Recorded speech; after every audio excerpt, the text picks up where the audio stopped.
जंगल में एक चूहिया अपने बेटे छोटू के साथ रहा करती थी। उसके ज्यादा जरूरतें नहीं थे, क्योंकि छोटा जीव होने के कारण वह इधर उधर से छोटा मोटा फल लाकर भी अपनी जरूरत का काम पूरा कर लेते थे और उसका पेट भर जाता था। लेकिन उसका बेटा छोटू बड़ा ही जिज्ञासु था। उसे वह पक्षियों का उड़ना चहचहाना उसे बहुत अच्छा लगता था और वह पक्षियों के पास जाकर डाल पे भी बैठ जाता था। उसमें से एक पक्षी ने कहा, क्यों उड़ना चाहते हो? तुम उड़ नहीं सकते। यह सुनकर छोटू चूहा आया और अपनी माँ से कहने लगा, माँ, क्या मैं उड़ नहीं सकता हूँ? उसकी माँ ने कहा, नहीं बेटे, ये प्रकृति के नियम हैं।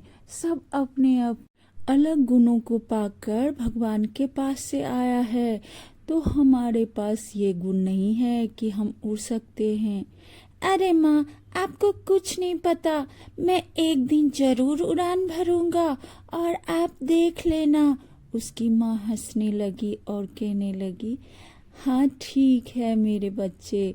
और यह कहकर वह चूहा बाहर आया और खरगोश और बिल्लियों के साथ में खेलने लगा और खरगोश और बिल्लियों के साथ जाकर खेलने लगता है और खरगोश से कहता है कि मैं अब उड़ना सीखूंगा। तभी खरगोश उसका मजाक उड़ाने लगते हैं और कहता है, तुम कैसे उड़ोगे? यह सुनकर वह उदास होकर एक पेड़ के नीचे जाकर बैठ जाता है। तभी वहां पर एक चिड़िया अपना पंख फड़फड़ाती है और उसके बहुत सारे पंख टूट के नीचे गिर जाते हैं। चूहा सारा पंख समेट कर और अपनी माँ को देने आता है और कहता है, माँ, ये रहा पंख, मैं ये लगाकर जरूर उड़ूंगा।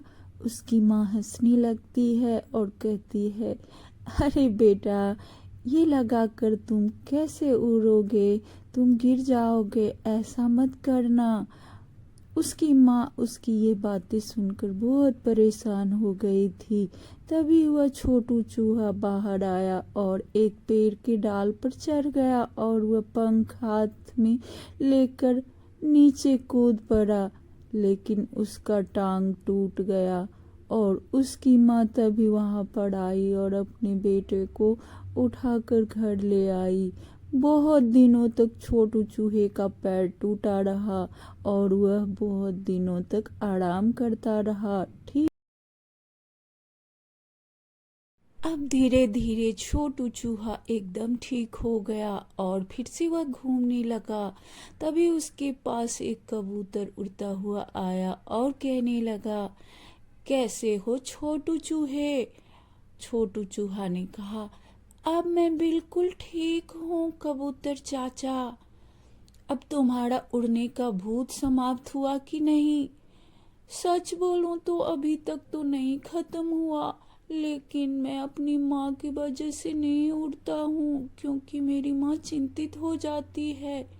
देखो छोटे चूहे, भगवान ने सबको अपनी अपनी विशेषताएं दी है। जैसे कि मैं अपने लिए अच्छा सा घोंसला नहीं बना सकता और मैं दूसरों का घोंसला देखता हूँ तो मेरा बड़ा मन करता है कि मेरा भी ऐसा घोंसला हो। आप बिल्कुल ठीक कह रहे हैं कबूतर चाचा, अब मैं ऐसा नहीं करूँगा। तभी कबूतर कहता है, मैं तुम्हारा उड़ने का शौक जरूर पूरा करूँगा, पर वो कैसे? एक दिन मैं जब उड़ने लगूंगा तो तुम मेरे पैर को पकड़ लेना और मैं उड़ूंगा तो तुम भी मेरे साथ उड़ोगे। और ऐसा कहकर वो दोनों उड़ने की शौक